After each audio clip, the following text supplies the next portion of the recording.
Hello everyone, welcome to my channel. आज मैं आप लोगों के साथ एकदम टेस्टी बटर स्कॉच केक की रेसिपी शेयर कर रही हूँ। आप विश्वास नहीं करेंगे, मैंने आज पहली बार केक बनाया है। आज से पहले मैंने कभी केक नहीं बनाया था। जब मैं पहली बार में इतना अच्छा केक बना सकती हूँ तो फिर आप क्यों नहीं। ये केक इतना स्वादिष्ट बना था कि मुझे खुद विश्वास नहीं हुआ। और ये केक बिना ओवन, बिना अंडा और बिना दही का बना है। अगर आपके पास ओवन नहीं है तो कोई बात नहीं, क्योंकि मैंने ये केक पतीले में बनाया है। तो आज मैं आपको स्टेप बाय स्टेप एकदम इजी तरीके से केक बनाना सिखाऊंगी कि आप कभी भी भूल नहीं पाएंगे। तो फिर चलिए शुरू करते हैं एकदम इजी बटर स्कॉच केक बनाना। केक बनाने के लिए आपके पास मेजरमेंट कप और स्पून का होना जरूरी है, क्योंकि केक में सारे इंग्रेडिएंट्स मेजरमेंट करके डाला जाता है। तो केक बनाने के लिए सबसे पहले आपको उसका बेस बनाना होगा, जिसे हम स्पॉन्ज भी कहते हैं।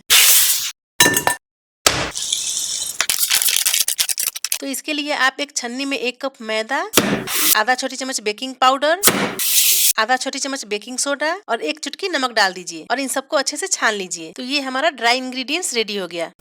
अब एक बोल में आधा कप दूध और 1 चम्मच विनेगर डालकर अलग रख दीजिए, ताकि दूध फटकर दही बन जाए। अब फिर से एक बड़ा सा बोल लीजिए। अब उसमें दूध फटकर जो दही बन चुका है उसे डाल दीजिए। अब ऊपर एक छन्नी डाल दीजिए। अब उसमें आधा कप शुगर पाउडर और आधा कप मिल्क पाउडर डालकर छान लीजिए। छानने से क्या होगा, अगर चीनी का कोई बड़ा टुकड़ा है तो वो छन्नी में रह जाएगा, इसलिए छानना जरूरी है। तो जब भी केक बनाए आप मैदा चीनी सबको छान कर ही ले, इससे केक अच्छा बनता है। अब इन सबको अच्छे से मिक्स कर लीजिए। अब इसमें नेक्स्ट जाएगा आधा कप सनफ्लावर तेल। तेल आपको ऐसा यूज करना है जिसमें कोई फ्लेवर ना हो। अब नेक्स्ट इसमें आप 1/4 टीएसपी बटर स्कॉच एसेंस डाल दीजिए। ये एसेंस डालने से एकदम अच्छी सी खुशबू और बटर स्कॉच का फ्लेवर भी आता है। अब इन सबको अच्छे से मिक्स कर लीजिए, ताकि कोई लम्स ना रहे। देखिए इस तरह से। तो अब आप लिक्विड इंग्रेडिएंट्स में ड्राई इंग्रेडिएंट्स डालकर मिक्स कर लीजिए। थोड़ा थोड़ा करके ही ड्राई इंग्रेडिएंट्स डालिए, ताकि कोई लम्स ना रहे।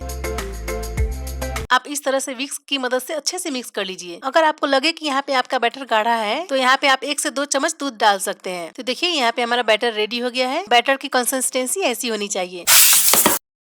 अब गैस पर एक बड़ा सा पतीला या कढ़ाई जो भी आपके पास हो वो रख दीजिए। अब नीचे बेस में इस तरह का रिंग या आपके पास कोई कटोरी हो उसको उल्टा करके रख दीजिए। अब पतीले को ढककर 8 से 10 मिनट तक लो फ्लेम पर प्री हीट कर लीजिए। तो अब आप एक केक टिन ले लीजिए और उसमें सनफ्लावर तेल डालकर अच्छे से ग्रीस कर लीजिए। इससे आपका केक तले में चिपकेगा नहीं और अच्छे से बाहर निकल आएगा। अगर आपके पास बटर पेपर है तो आप वो भी लगा सकते हैं। केक टिन को ग्रीस करने के बाद इसमें केक का बैटर ट्रांसफर कर लीजिए और इससे अच्छे से टैप कर लीजिए, ताकि इसमें कोई एयर बबल्स न रहे। तो यहाँ पे हमारा पतीला प्री हीट हो चुका है।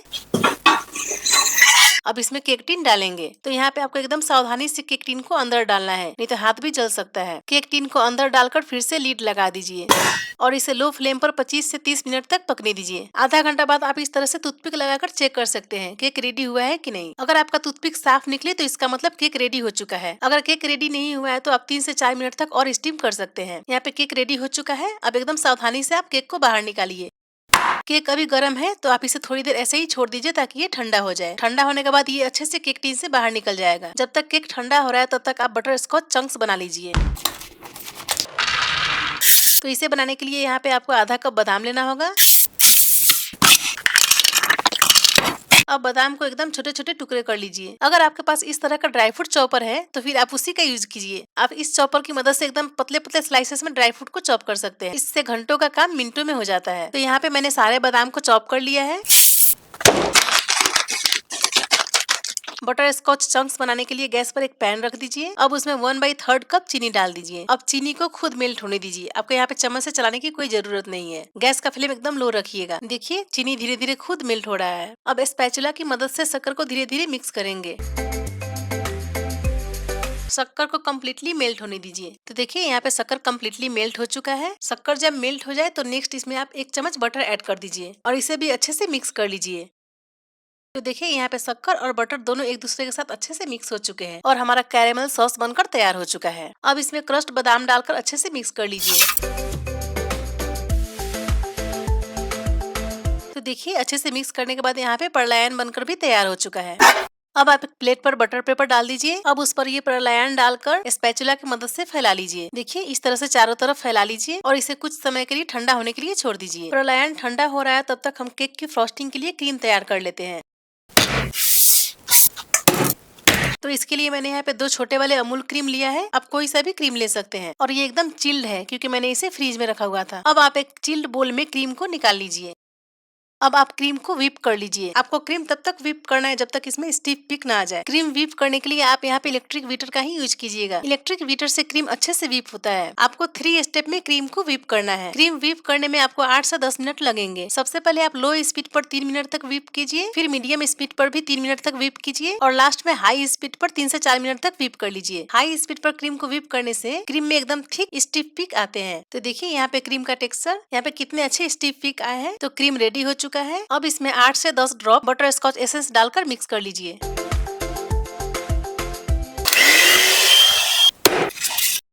फिर नेक्स्ट आप 2 drop yellow liquid food colour डालकर मिक्स कर लीजिए। अब नेक्स्ट इसमें 1/4 कप शुगर पाउडर डालकर थोड़ी देर मिक्स कर लीजिए। तो यहाँ पे फाइनली हमारा क्रीम भी बनकर रेडी हो गया है। अब केक की फ्रॉस्टिंग के लिए क्रीम को पाइपिंग बैग में डालकर तैयार कर लीजिए। इस पाइपिंग बैग में नोजल पहले से ही लगा हुआ है क्योंकि मैंने ये केक के आइटम के साथ ही खरीदा हुआ था। अगर आपके पास नॉर्मल पाइपिंग बैग है तो फिर आपको अलग से नोजल लगाना होगा। तो इस तरह से आप पाइपिंग बैग में क्रीम को डालकर रेडी कर लीजिए। अब आपको एक बोल में 1 बड़ा चम्मच बटर स्कॉच क्रश डालना है और उसमें 2 चम्मच पानी डालकर मिक्स कर लीजिए। तो ये तैयार हो गया हमारा बटर स्कॉच शुगर सिरप। तो देखिए यहाँ पे हमारा परलायन सूख चुका है। अब इसे बटर पेपर से निकाल कर क्रश कर लेते हैं।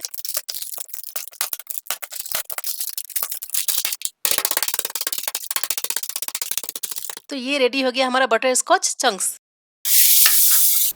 अब केक भी ठंडा हो चुका है तो इसे भी बाहर निकाल लेते हैं। तो इस तरह से आप चाकू की मदद से किनारों को स्क्रैच कीजिए और फिर पलटकर केक को बाहर निकाल लीजिए। एकदम आसानी से निकल जाते हैं।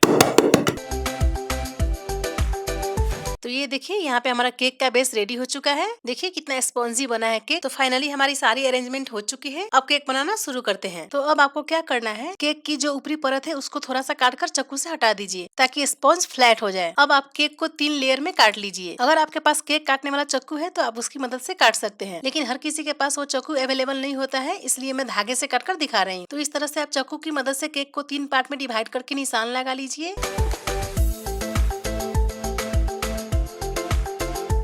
अब जहाँ पे आप निशान लगाए हुए हैं वहाँ पे धागे को इस तरह से फंसा लीजिए।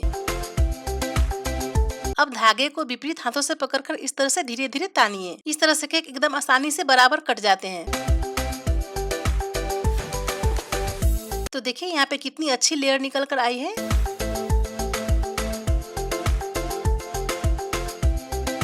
ठीक इसी तरह से आप दूसरी लेयर को भी काट लीजिए।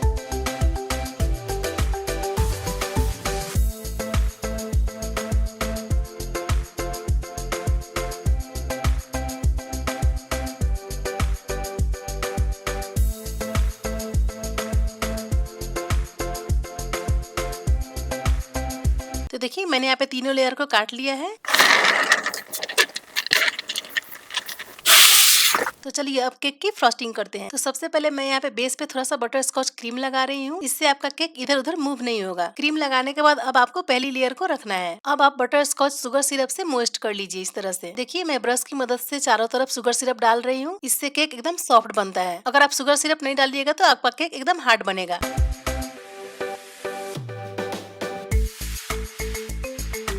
अब ऊपर से इस तरह से आप क्रीम डालकर अच्छे से फैला लीजिए। मैं पहली बार केक बना रही हूँ, इसीलिए केक बनाते समय मुझे थोड़ी दिक्कत हो रही थी। मुझसे क्रीम अच्छे से लग ही नहीं रहा था, लेकिन फिर भी जैसे तैसे करके मैंने क्रीम को फैला दिया।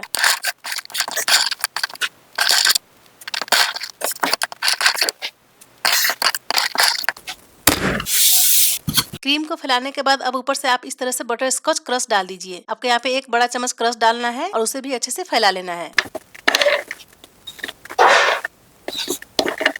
अब ऊपर से वो जो हमने बटर स्कॉच चंक्स बनाए थे ना, वो डाल दीजिए। तो ये भी लगभग 1 चम्मच के करीब डाल दीजिए। तो इसे अच्छे से फैलाने के बाद अब स्पॉन्ज की सेकेंड लेयर डाल दीजिए और फिर से ऊपर से शुगर सिरप डालकर फैला लीजिए और फिर क्रीम डालकर फैला लीजिए। अब क्रश डालकर फैला लीजिए। अब फिर से बटर स्कॉच चंक्स डाल दीजिए और अब हम 3rd लेयर रखेंगे और यहाँ पर फिर से आप शुगर सिरप डालकर फैला लीजिए और यहाँ पर फिर से क्रीम डालकर अच्छे से फैला लीजिए।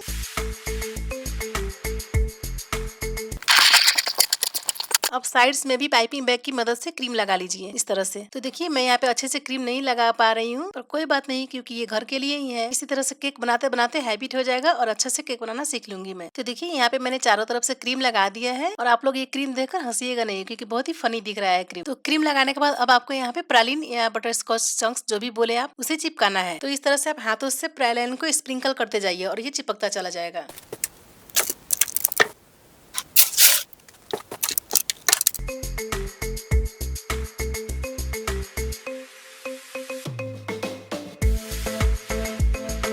और नीचे जो प्रलायन गिरा हुआ है उसको भी आप चाकू से या स्पैचुला की मदद से इस तरह से चिपका लीजिए। तो फाइनली सारे चंक्स को चिपकाने के बाद पाइपिंग बैग की मदद से केक के बॉटम पर इस तरह से बॉर्डर बना लीजिए।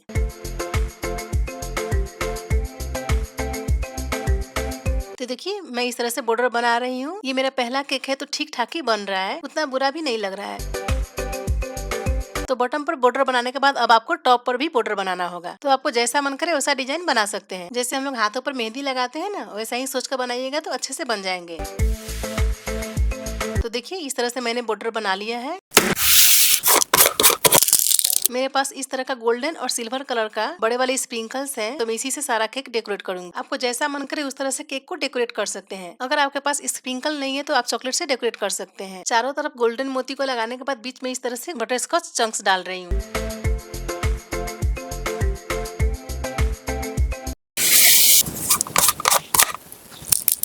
और फिर इस तरह से सिल्वर स्प्रिंकल को चारों तरफ डाल रही हूँ। तो देखिए फाइनली रेडी हो गया है मेरा पहला केक। जैसा भी बना है मुझे तो बहुत ही अच्छा लग रहा है। केक के डिजाइन पर मत जाइए, खाने में इतना स्वादिष्ट बना हुआ था कि क्या बताऊं। तो चलिए अब केक को कट करके दिखाती हूँ कि ये अंदर से देखने में कैसा लग रहा है। वाह देखिए कितना अच्छा लग रहा है देखने में। आई होप आपको ये मेरी केक की रेसिपी अच्छी लगी होगी। अगर अच्छी लगी होगी तो प्लीज लाइक शेयर और सब्सक्राइब कीजिएगा। मिलते हैं अगली रेसिपी के साथ। बाय।